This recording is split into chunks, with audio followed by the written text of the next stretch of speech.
Assalamualaikum students. Today we are going to read about revise the magnificent Mauryan Empire from page 86 to 98. In this chapter, the very first topic is powerful but greedy Nandas. We all know that Nanda dynasty ruled Magadha from about 360 to 321 BC. And the founder of this dynasty was Mahapadma, and they kept their power by putting heavy taxes on the people, and they had a powerful army. But this dynasty declined when they insulted a Brahmin priest, Kautilya.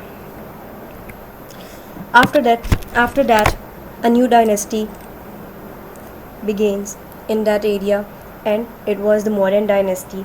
And the founder of that dynasty was Chandragupta.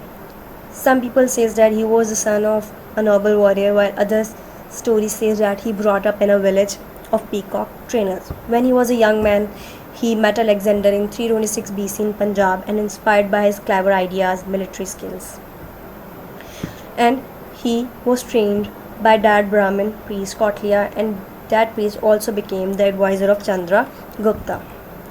Now, in this page, the huge dynasty, Mauryan dynasty, is shown at the time of Ashoka, Chandragupta's grandson.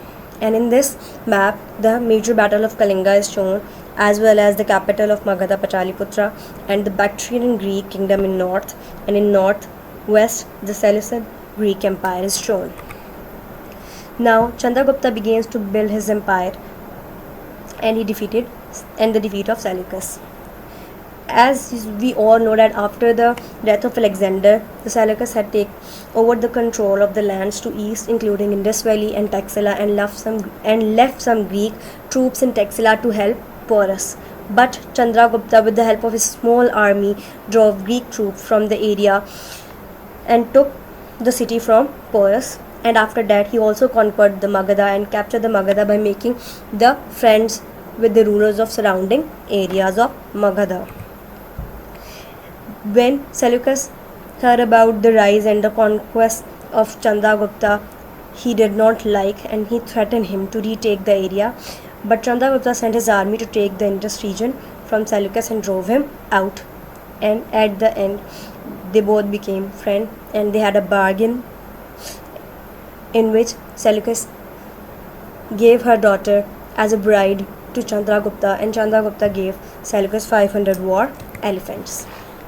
Now we are going to read about splendor of court life, and we all know that the modern court was decorated with teak and ebony wood, had many large halls in which the pillars are decorated with gold and silver. A massive hall had 80 highly polished sandstone pillars. Royal family used gold and silver vessels. The royal storeroom had tons of gold and silver and marvelous procession of nobles and musicians whenever Chandragupta appeared in the public. And at the last, Chandragupta and other rich people enjoyed different kinds of sports. Now, to protect the huge empire, Chandragupta had a best spy system like Darius III, in which the spies are everywhere. And Chandragupta had an enormous army of 600,000 foot soldiers, 30,000 cavalry, and 9,000 war elephants. And to protect himself, he was always guarded with skilled women archers. 273 BC, Bindusara extended his empire so much that the whole subcontinent was ruled by Mauryans. One of his sons was Ashoka, who was a governor of Taxila. When the Bindusara died, and his sons were also died one after one, but Ashoka survived, and he became the next emperor. He was a mighty warrior. He had a huge army and wanted to make his empire bigger. For this, he conquered the kingdom of Kalinga. But there was a price to pay, and we all know that, and that price was his remorse. And after that, he was converted to Buddhism in 257 BC. As he was converted to Buddhism, Ashoka wanted to change the life in Mauryan empire.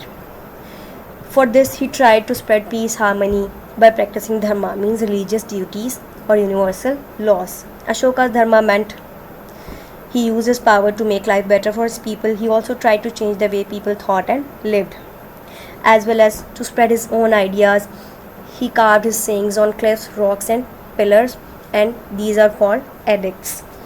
The pillars were made up of fine grained sandstone polished with great skills. And in this slide, two sources are shown. In source 7.9, a sandstone pillar is shown, as well as in source 7.10, the famous capital is shown, in which we are having 4 back-to-back loins as well as 4 wheels of dharma. Now he introduced some new ways of ruling. These new ways included new irrigation system, new roads and towns to increase trade, wells and rest houses, universities so that ordinary people could study, home for old people and orphans, and new hospitals, importing different herbs for medical, as well as imported some food plants including mango trees. As Ashoka was converted to Buddhism, so he wanted his people to follow his dharma and be caring toward each other. He treated his children as equals, whatever their religion or caste. Now, to spread Buddhism, he made many edicts, built stupas and monasteries. He also spread Buddhism overseas by sending out missionaries to foreign countries. As he wanted to spread his dharmas as well as his sayings, so he made many edicts around his empire. Ashoka also built Buddhist stupas. What are stupas? Stupas are large low domes made of brick or stone in which relics of Buddha and his followers were kept. Ashoka built the famous stupa to commemorate the Buddha. Buddha's ashes are said to be buried underneath it. Now in this slide, source 7.18 shows the spread of Buddhism in different countries. In northeast, it is spread in China, Korea and Japan. In south, it moves toward Sri Lanka, and in east in Thailand and Burma, and in west Buddhism is spread in Persia, Egypt and Greece, and these were the Hellenized lands. Now the Mauryan Empire declined, and it started declining after the death of Ashoka, when the weak kings handed controls of the region to the favored courtiers, as well as they put heavy taxes on the farmers, and at the last, by the death of Ashoka, Buddhism declined and the caste system returned, and in 1815, 185 BC, the last Mauryan prince Brihadrata was killed by his army commander, and Mauryan Empire was at end. So our chapter is completed, and you people have to solve the worksheet now. And in this worksheet, some blanks, picture description, as well as answers of the following questions are given. So the first blank is, in about dash BC, Seleucus sent a Greece ambassador called dash to Pataliputra. It's very easy. And then the second blank is, Ashoka converted from Hinduism to Buddhism in about dash. So in this you have to mention the year. Now identification. The very first picture is the famous loin capital.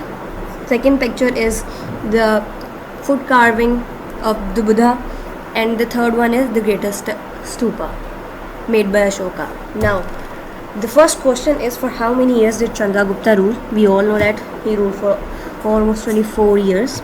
Then second question, who was the last Mauryan prince? Very easy, you have to find this. Next, what instruction did Ashoka give governors to the region? Very easy question as well. Now, what sort of stones were used for making of Ashoka's pillar, and why did the Mauryan empire decline? All these questions and blanks and picture description is very easy. You have to do the work in a very good way so that you can get good grades as well as on time submission. Thank you.